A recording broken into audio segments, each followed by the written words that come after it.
Hi, my name is Mary. Welcome to my Igbo class. So today we want to look at affections. Yep.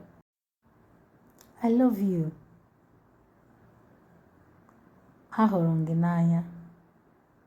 Ahụrụ m gị n'anya. Some dialect to say afụrụ m gị n'anya. Ahụrụ m gị n'anya. I love my mom. Ahụrụ m nne m n'anya. Ahụrụ m nna m n'anya. Nna m, father. Nne m, mother. Ahụrụ m ụmụnne m n'anya. I love my siblings. Ụmụnne m, siblings. So you can add, ahụrụ m nwunye m n'anya.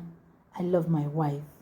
Ahụrụ m di m n'anya. I love my husband. So you can add any other person or anything you want to say. Ahụrụ m n'anya. I love you. Okay.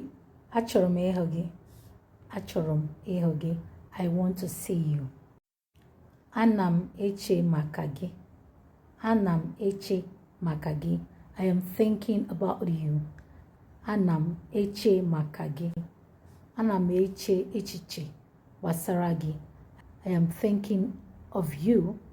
Thinking of you. Ana m eche echiche gbasara gị. Ego mgbe m hụrụ gị. It's been a while I saw you. It's been a while. Otego mgbe m hụrụ gị. Otego mgbe m hụrụ gị. I miss you. Anya gị na-eme m. I miss you. Anya gị na-eme m. Alright, see you in my next class. Bye.